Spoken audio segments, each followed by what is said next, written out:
We will move on to our next guest, Paulo Raposo. He's an anthropologist, assistant professor at ISCTE.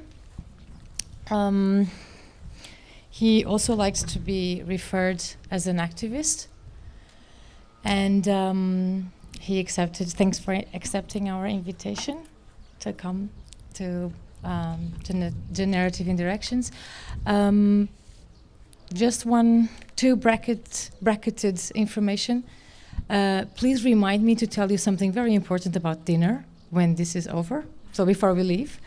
And also, we decided that due to the time of the day and to the circumstances, and because we need to unset the set, we will have a no question deal for today. But of course, all these issues can be discussed over dinner, over a drink, today and tomorrow. So thank you, Paulo.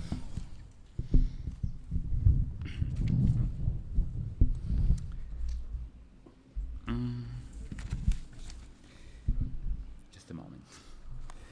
Thank you. I think everybody heard. Okay. First of all, I must thanks to the curators, the organization, and I'm very pleased to be here in a strange place, old railway station in South Portugal, speaking English. I think this can be also a kind of discussion to epistemologies of the South. But I will speak about performance activism and the use of media and the concepts of performance activism, re-performance and reenactment. And I hope you will still be there at the end. In the beginning, there was the music by Jill Scott Heron. Luis, can you?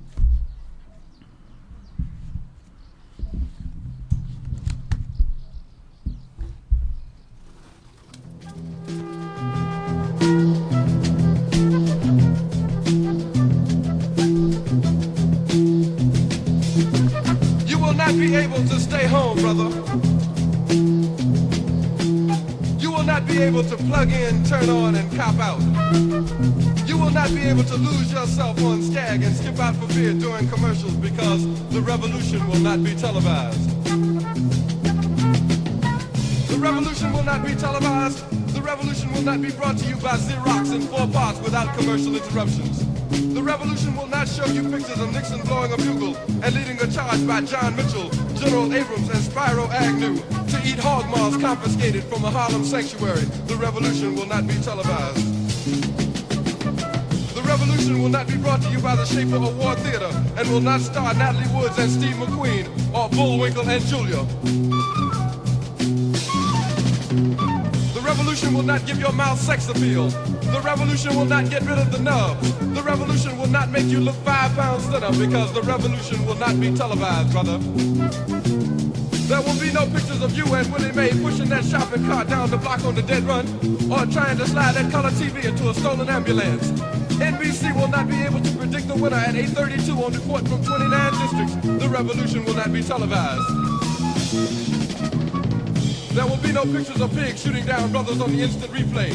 There will be no pictures of pigs shooting down brothers on the instant replay. There will be no pictures of Whitney Young being run out of Harlem on the rail with a brand new process. There will be no slow motion or still lights of Roy Wilkins strolling through Watts in a red, black, and green liberation jumpsuit that he has been saving for just the proper occasion. Green Acres, Beverly Hillbillies, and Hooterville Junction will no longer be so damn relevant, and women will not care if Dick finally got down with Jane on Search for Tomorrow, because black people will be in the street looking for a brighter day. The revolution will not be televised. There will be no highlights on the 11 o'clock news and no pictures of Harry R. Women liberationists and Jackie Onassis blowing her nose. The theme theme song will not be written by Jim Webb or Francis Scott Keys, nor sung by Glenn Campbell, Tom Jones, Johnny Cash, Engelbert Humperdinck, or The Rare Earth. The revolution will not be televised. The revolution will not be right back after a message about a white tornado, white lightning, or white people. You will not have to worry about a dove in your bedroom, the tiger in your tank, or the giant in your toilet bowl. The revolution will not go better with Coke. The revolution will not fight germs that may cause bad breath. The revolution will put you in the driver's seat. The revolution will not be televised, will not be televised, will not be televised, will not be televised. The revolution will be no rerun, brothers. The revolution will be live.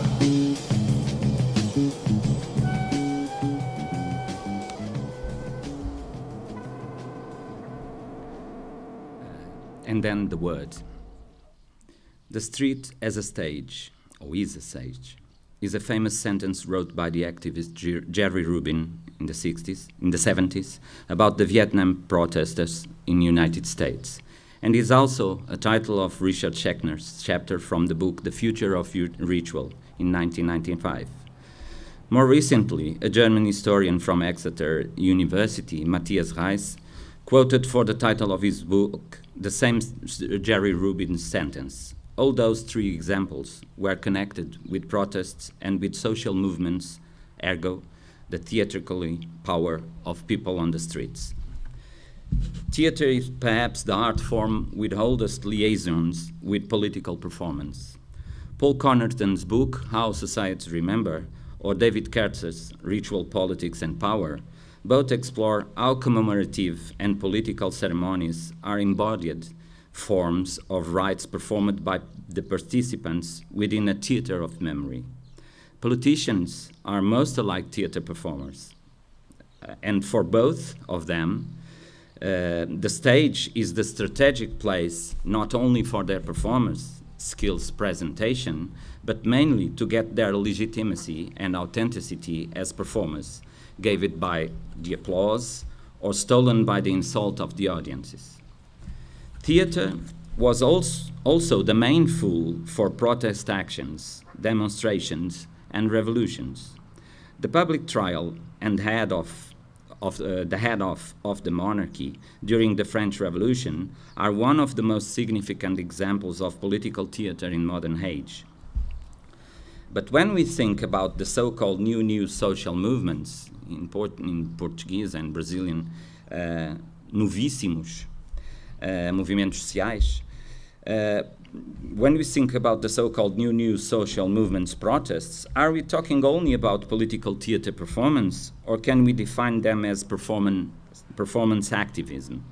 Or, in another way, perhaps, as political re-performance or reenactment? According to Louis Holzman and Dan Friedman, unlike the activism of 19th and 20th centuries, which were ideology-based and for the most part narrowly focused on politics and economics, contemporary performance activism is radical relational, a social collaborative process of discovery and creation of new ideas, new rules, new relationships, and new activities. Perhaps this is only a point of departure for the debate, and not a new one. Richard Schechner delivered the talk at 2012 Performing the World Conference, where he spoke of the emerging performance activism as a new third world of people who relate mainly on a performative and not on an ideological basis. This new performance activism will be guided by some principles, according to Schechner. To perform is to explore, to play, to experiment with new relations. To perform is to cross borders, not only geographic but emotional, ideological, political, and personal. To perform is something to be played with, interpreted, reformed, and remade. To perform is to become someone else and yourself at the same time, to empathize, react, grow, and change. This seems to me a very stimulating gaze on contemporary social movements protests. When union labor protests emerged at the end of the 19th century, they were profoundly shaped by a formal and ritual choreographies and of course shaped as well by chaotic riots between workers and the police, which were the source of many theories about the irrational, menacing and dangerous power of the crowd. Following Matthias Reis, the choreography of the Union's Labour's March with its orderly columns, the way the marches dressed and the banners they carried with them represented the labor movement's intention, as well as the ability to create an alternative order of society. The route of the column usually led them through the territory of their opponents or to the centers of political power, there be lying claim to both of them. Subsequent movements such as suffragettes or the unemployed often follow the same pattern. The common idea here is that the street is a theater stage for the expression of an ideology and for presenting an image of class struggle imposed by industrial capitalism, or afterwards, on the age of the new social movements in the middle of 20th century, for presenting an image of the gender struggle, the civil rights struggle, or minorities' rights struggles within the more or less democratic systems. The 20th century protests, both the so-called old social movements, I mean parties and unions, and the new social movements such as feminist, religious or ethnic minorities, ecologists, consumers, etc., they all stage at streets and squares, and usually they were confronting local or national states administrations. However, those social movements were basically portraying a fragmentary society divided in class or groups, interests, and identities. In the second half of the last century, performance, and not theater in the strict sense, has grown on the context of several political protests, such as Living Theatre Street Road Theatre, anti-Vietnam protests, Greenpeace actions, or LGBT marches. We can say that political action had increasingly adopted performance in public space, incorporating the emerging transformation in an avant-garde art scene. However, with global and financial capitalism, and with the rising of the digital age, we arrive to the end of 20th century with a more accurate protest trend or profile. In 1999 in Seattle, the protests against World Trade Organization, besides arising in USA context, were made by a lot of activists coming from all parts of the world after a week of a very violent police riots with tear gas and rubber bullets. This was the beginning of a global protest age, and also the spread of alternative media networks, complementary to the use of increasingly performative protests.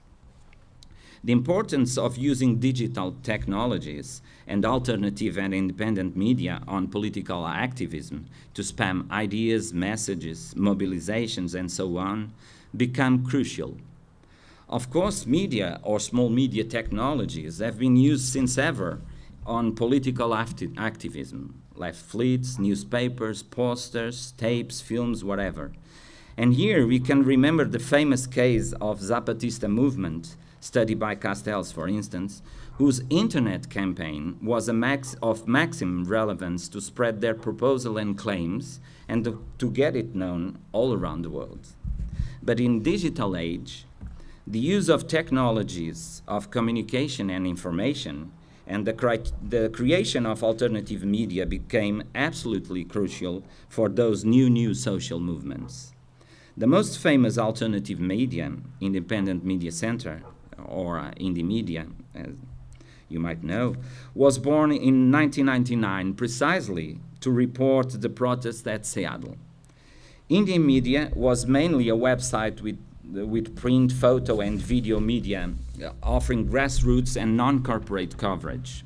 But it's most well known for its open published newswires, sites where anyone with internet access can publish news from his or her own perspective. After Seattle, the idea of the network spread rapidly. By 2002, there were 89 India media websites covering 31 countries and the Palestinian territories, growing to over 115 by January 2006. not all of them currently active. Indian media websites publish in a number of several languages, including English, Spanish, German, Italian, Portuguese, French, Russian, Arabic, and Hebrew.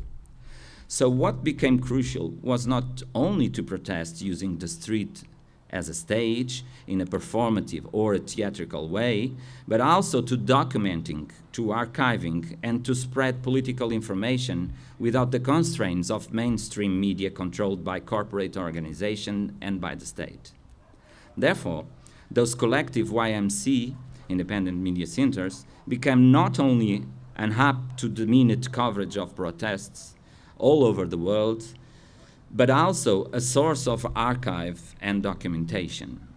Thus, it is easy to understand why the most violent police riot in Genoa 201 or 202, I don't remember, I'm not sure, protest against G8 summit was strictly direct against Dia's school, where Indian media had set up a temporary journalism center and radio station. With the rise of Facebook in 2004, YouTube in 2005, Twitter in 2006, political activism became basically a digital process within a rhizome of technology use and applications articulated with political performances.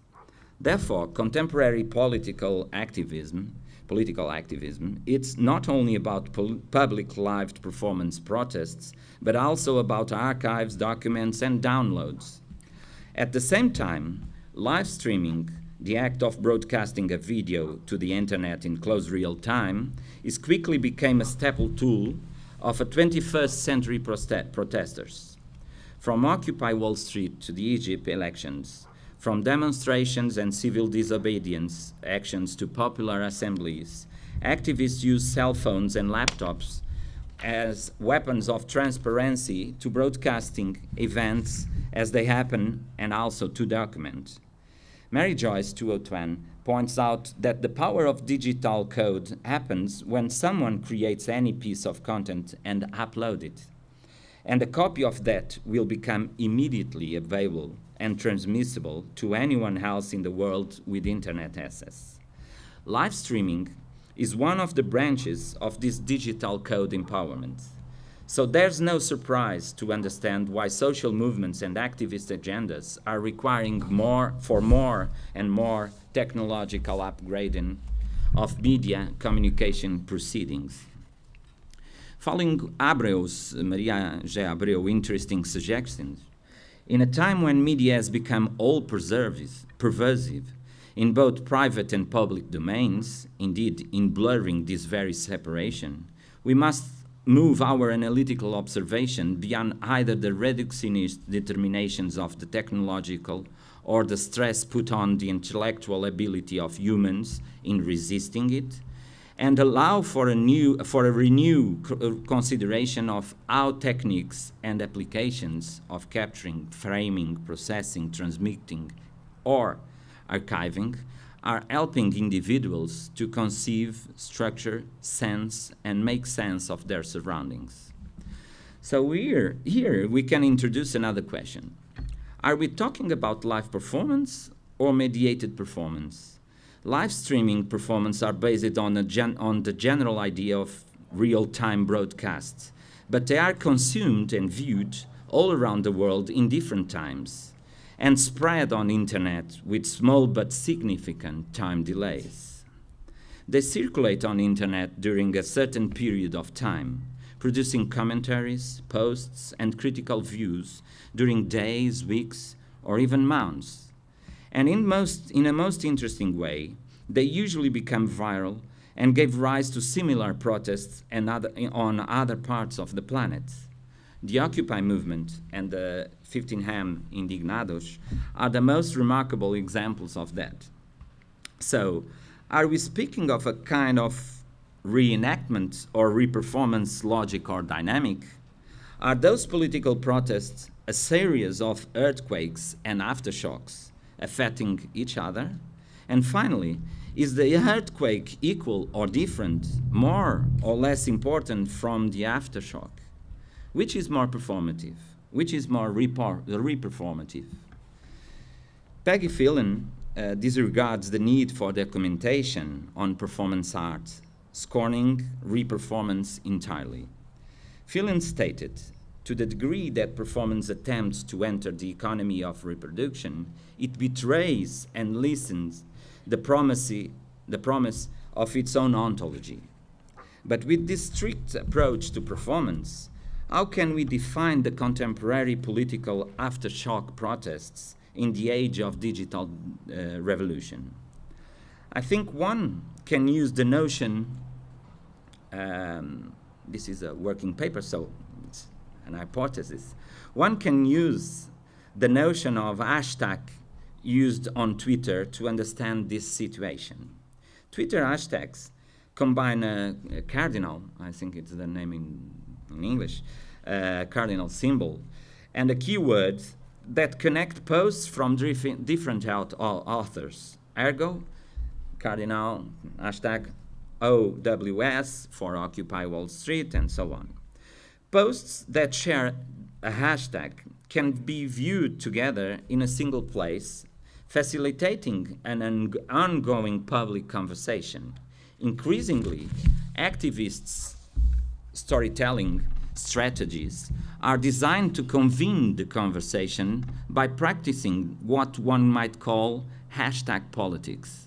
So we can say that the spread of political performance, this reperformative turn in performance activists I'm speaking of, have the same dynamic of hashtags politicals in digital activism. Reperforming is a way to convene the conversation, to convene the performance. Let me just mention some examples. The solidarity actions against police riots in Spanish occupied plazas became viral during a certain period of time. In Portugal, for instance, they gave rise to the encampment of Rossio 4 days after. Another example, the Free Pussy Riot wave of solidarity actions all around the world. The aftershock wave of several European countries reclaiming freedom and the end of the violence on Taksim's Gezi Park on Turkey. And perhaps the more significant, the aftershocks wave of camps all around USA after the occupation of Zuccotti Park, renamed as Liberty Park. Reperformance operates then in the logic of hashtag politics. For most of his career, Alan Caprow, the creator of happenings, believed reenacting his seminal performance events would undermine their immediacy. However, weeks before his death, he gave to Hans der Kunst Gallery in Munich the permission to redo one of his happenings, 18 happenings in 60 parts, by enacting a reperformance of the original event. Marina Abramović, self-proclaimed grandmother of performance, takes an oppositional stand to Peggy Phelan, championing in the last year's ideas of performance. In the last year's ideas of reperformance. Abramović and other key performance artists of the 60s and 70s began to see merits in preserving their work, driven by a need to leave some trace of the events for a larger audience. Could it be that reperformance implies a fundamental need for artists to sustain the importance of their work as live art through some form of documentation?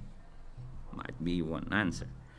Abramović claims to be dissatisfied with unreliability of traditional documentation forms such as photography and video, and consequently, she declares that the only way to document a performance is to reperform the piece itself. She sustains that photographic and video documentation can never recreate what it is like to actually be in attendance at a live event. It is the idea of a need for liveness that Peggy Phelan frequently promotes and has led her, Abramović, to believe that performance only life is in the present.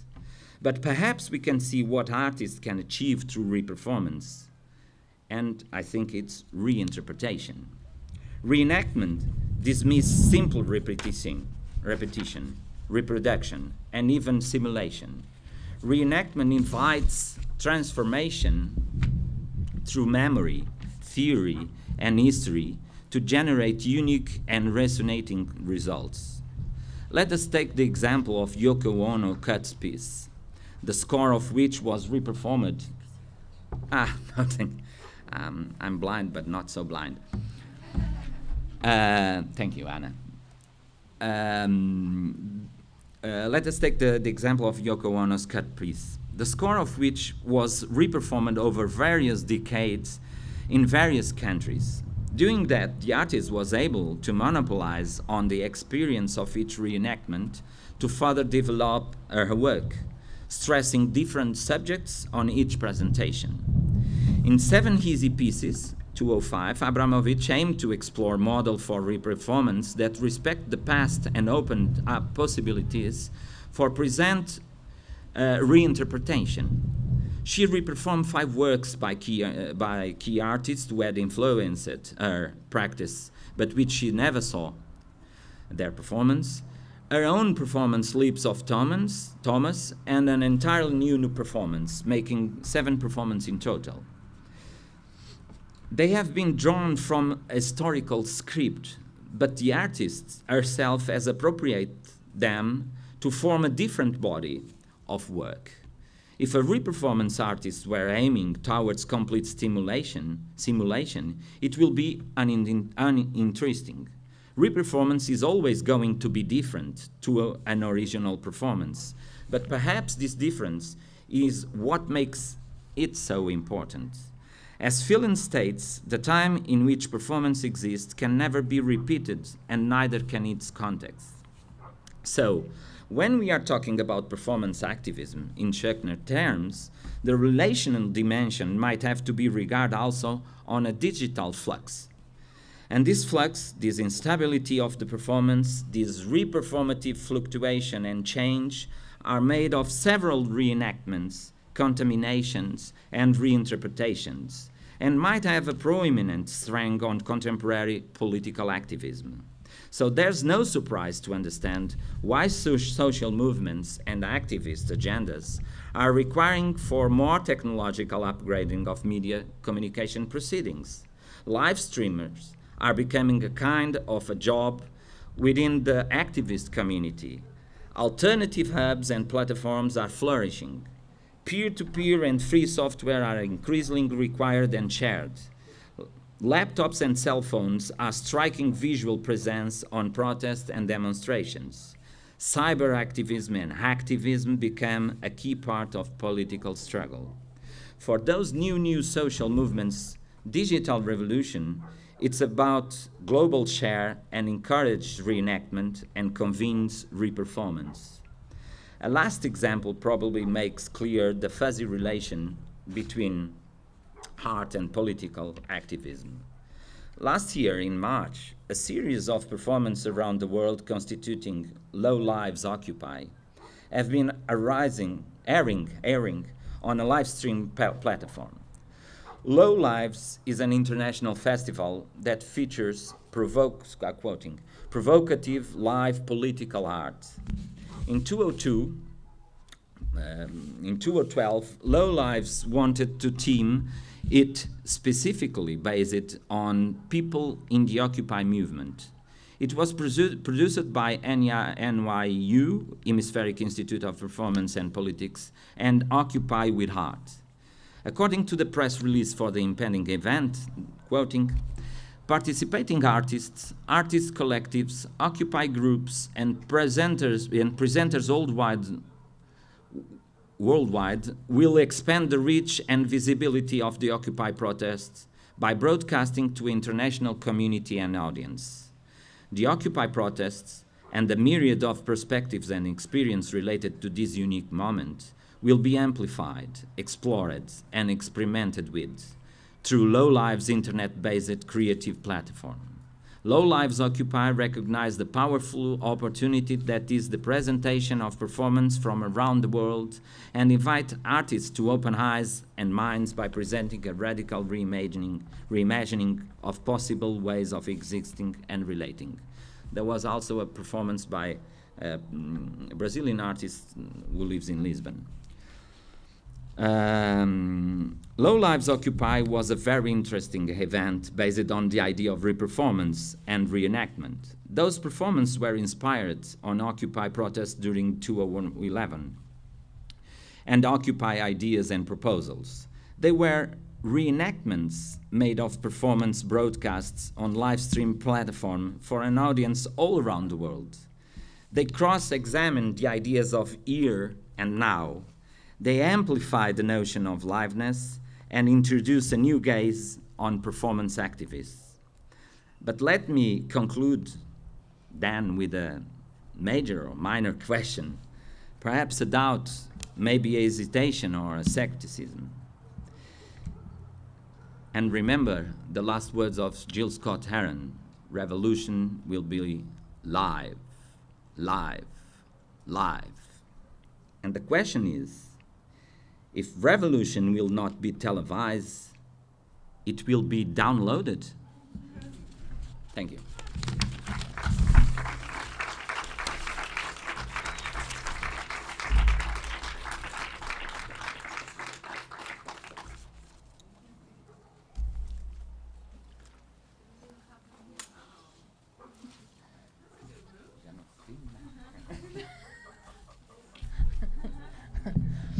Okay, we did not plan on torturing our keynotes for not having light. This was just planned on the safe side, because if we had today the weather that we had, a couple of us on Monday or the weekend or Tuesday or whatever, we would be melting at 6 o'clock. So that was the reason for such a late schedule. Thank you for 2 great keynote presentations. I'm sure there will be many opportunities to discuss a lot of issues that were brought up. The information I wanted to give you about dinner is good news.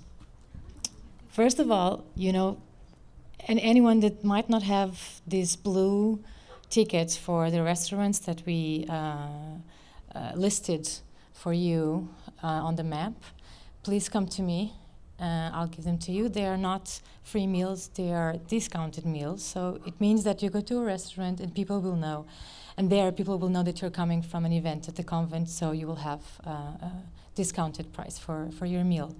The good news is that we have a lot of, not a lot, but we have some leftovers from yesterday's dinner and from today's lunch, both meat and vegetarian. If you want, you can. You're free to have it.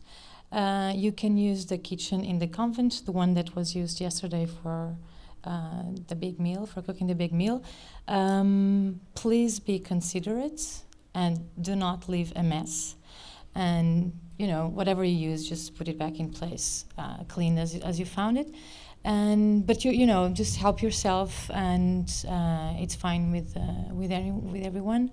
And if not, have a great evening, and see you tomorrow at 10. Thank you.